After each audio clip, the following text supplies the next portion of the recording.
next, I'd like to talk about the music a little bit, your music.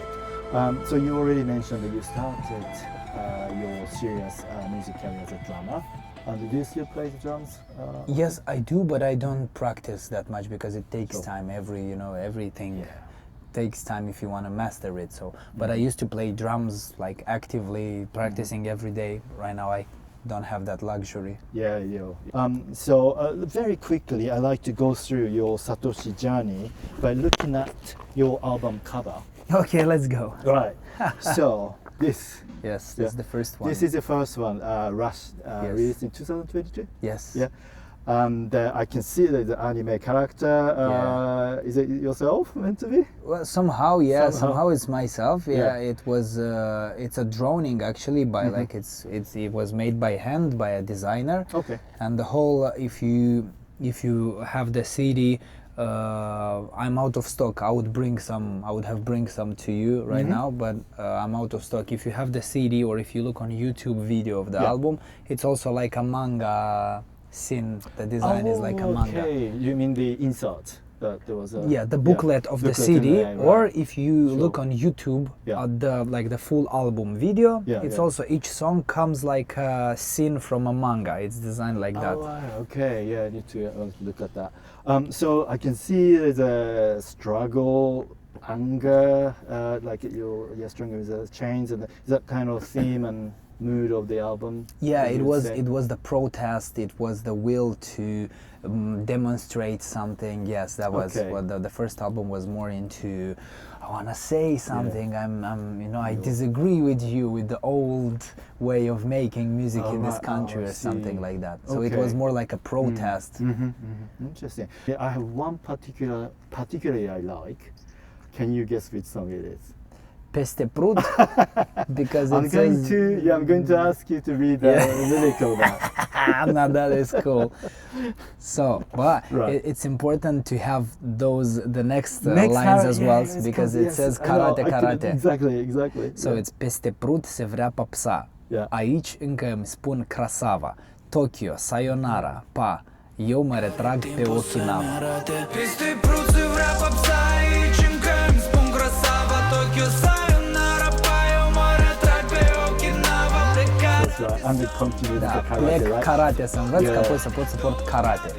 So if that Google Translate is correct, it means that across the river Prut, they won the pop. Yes. Here they still call me Kurosawa. Like they call me good looking, like a good guy.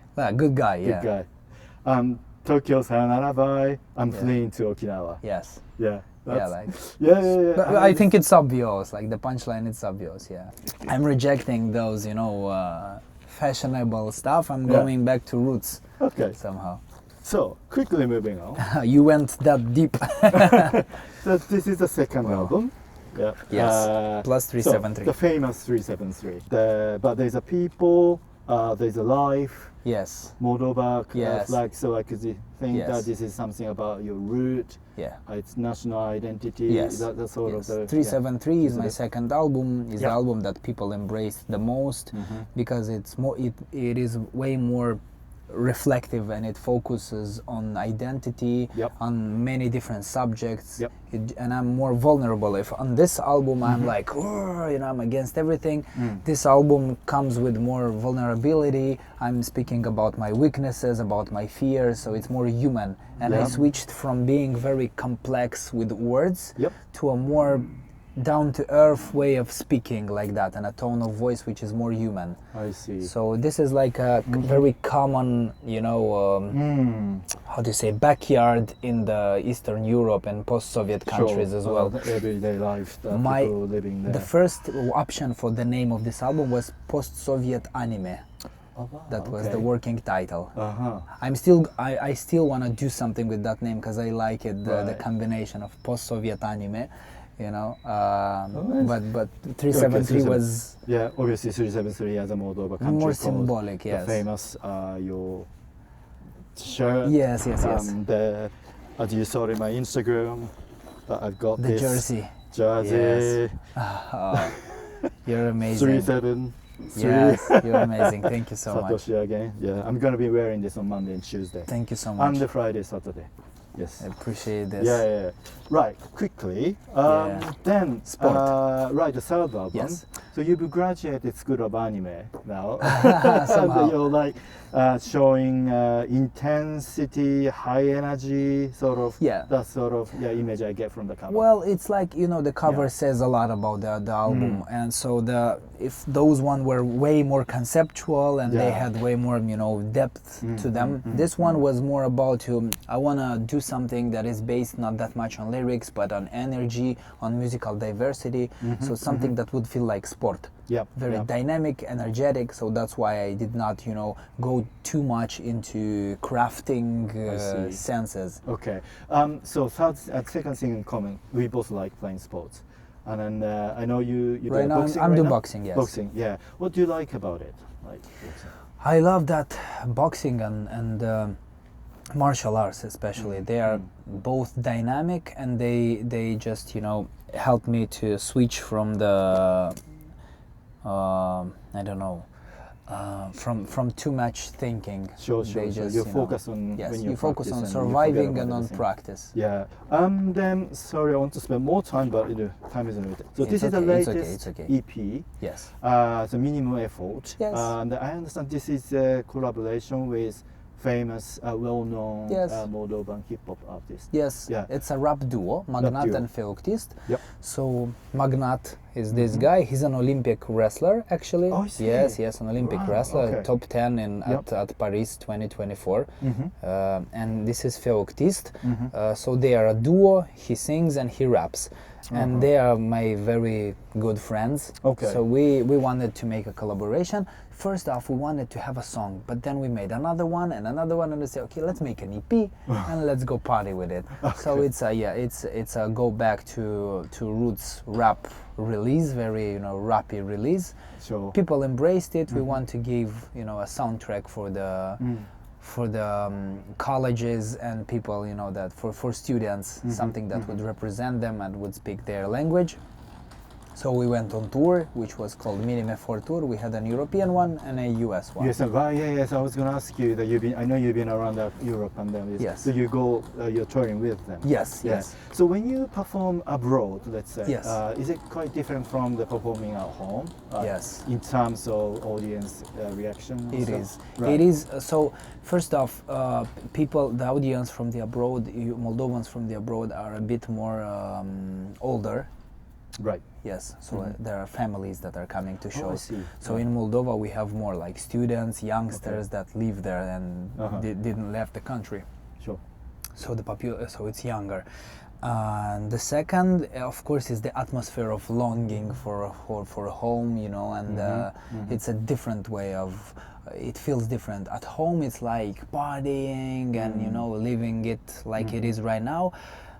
Abroad, it has that reconnecting with home for those who are coming to even concerts. more if you go outside. Yes, yeah, because the ones who live abroad for many years, they bring flags. They feel so reconnected with their home. I see. So the Moldovan people who live there can come to see you. Yes, mostly yes. Oh, that's incredible. Yes. Thank you. So outside of album, you have released so many singles with music videos. They're all cinematic and really beautiful. It's like a film. Thank you so much. Yeah. Thank you. Two of them particularly that I like. One of them is a very patriotic one. Which one? Asta-i Țara Mea? Yes, the one with Adolfo brother.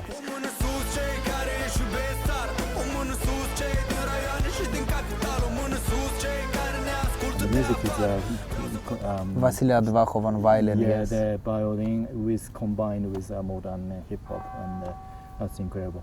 Second one is the one that you perform, become 4 different characters. That's more recent ones, right? Cine Ești Tu? Cine Ești Tu. Știu cine e tatăl tău, dar cine ești tu? Știu cine e cumnatul tău, dar cine ești tu? Știu cine e amantul tău, dar cine ești tu? De mamă nu mă leg, te-ai legat destul tu. Eu știu cine e tatăl tău, Yeah, that was makeup is so realistic that I can't. Thank you. Like no AI. It always, make up, and then the work of graphicians who who retouched the moments and and a lot of borscht. Yeah, I ate a lot of borscht on that day. A lot of. Yeah, it's a nice music video. I'm glad about it, and I'm not happy with everything I release all the time because sometimes you compromise something. But with that particular release, I'm really happy with it. It looks complete to me. I know all of your songs are very special to you, but anything that you feel very strongly attached that you like to introduce, maybe from something recent or doesn't have to be. Căștile Mele, My Headphones, that song is my favorite song of mine. It's a very personal song. Căștile Mele. Is that the single one? Yeah, it's a single. My Headphones, in translation, and Foaie Verde. Foaie Verde. I think that's my best song, but because the people took it and made it their own. So right now people are singing it at students' parties with the guitar, in the subway, in the parks, street musicians. They just took it and made it their own, like urban folklore, and that is the best I could get. Must be, as an artist and producer. Yes. Somebody. It's not my song anymore. It's there. Okay. Then finally, Viva Moldova. Yes. Yeah. So you, as we were saying, that you made a lot of music telling your national identity, your root. Yes. Is this song like a culmination of what you've done so far? That's a very good point and analysis you made. Yes, it is so. This is the culmination of this whole identity part. I'm still working on a new album which will complete it, and I think I told my story about me studying my roots and my identity. So I will go research for some different topics further on. Yes, Viva Moldova, it's a special song because it was written on purpose for Eurovision. So it was created with this spirit. Eurovision to me is a big holiday and is a big product of European civilization, being able to communicate despite being the most complex continent in terms of languages and cultures. We had so many conflicts and wars throughout the centuries, and right now finally, like for 70, 80 years, we managed somehow to communicate, and Eurovision is one more way to keep this alive and to exchange cultures, bring all that share the same values of civilization together at the table. And for me, because I love Moldova, I want my country to be a part of this free civilized world. So that's why I took the assignment this year, being in this period of studying my roots. I decided to empower it all with Eurovision, creating a song that will be a party anthem, at the same time will say something. Thank you. That really tells why you're participating in Eurovision as well. I've also watched your documentary, the 12 Hours with Satoshi. The one with the chef. Okay. It was shot in your hometown, Kahul. Yes. And with a beautiful house. You did your research a lot. And there's a scene that you were dancing with the locals. Yes. And you're dancing so well. Thank you so much. Quick step. Yes. Is that something that people learn at a young age? I don't know how even to explain it. Something like in the DNA of, especially of the southern Moldovans. Okay, it's not something that school teach you. Or no. But usually everyone do some, basic dance classes in school as well. They tend to teach you like just a little, in the kindergarten, in the school, so you have the sense of rhythm and some basic stuff. But in the south, in the Kahul district of mine, this is something very usual, people just dance. It's something specific. Something a part of your daily life. Yes, it's like karate in Okinawa probably, back in the day probably. This is how it feels. And like wrestling in the Caucasus, they do a lot of wrestling on a normal basis. In the previous interviews you've been asked with the ladies, Liana and Sasha? Lana. Lana, sorry. Yes. And you were asked what you are proud about, that Moldova, and you answered people and the food. Yes. What do you think the people Moldova make it special to you? I think Moldovans are round like the hora dance, you know. They don't have sharp angles. Our people are not tough guys. They are not, you know, bullies. We are pretty kind at our nature, at our base, pretty kind and welcoming and warm people. So we are just, our folklore reflects very well our personality. And what else? Despite of being a very small and poor country, we managed to deliver intellectual value to the world. So we have, you know, good results at youth math Olympics or informatics Olympics, you know, at different stuff like that. At music, we can exceed and still produce value, and that, you know, that impressions me. What else? Because we were a part of many different states throughout the history, and because we are like a very, you know, big experiment of history there in Moldova, there was a mix, very interesting mix created of many different cultures, of the Western and Eastern culture blending together. Yeah. And that could provide an interesting outcome. Yeah, interesting. Yeah, I mean, a lot of people probably watching this haven't been to Moldova or don't know so much. Most about probably. It. Yeah, so I went to Chisinau last year. Okay. November. There, you know, there's a lot of greens and the lake. Because it was late autumn, the colors are beautiful, and more than anything, the food was fantastic. I mean, you know, What did you enjoy? Oh, probably the best thing, the food. I did this train, the Chisinau-Bucharest train. yes. Train. Because I like train. Okay. Yes. Yes. Yeah. Anything that you'd advise to the people who not visited to Moldova, you know, who wants to come to Moldova? What kind of thing you do? Well, you should go first to the Orheiul Vechi. That's a beautiful landscape of a rocky hill with some ancient monasteries in the rocks, and with the Răut River.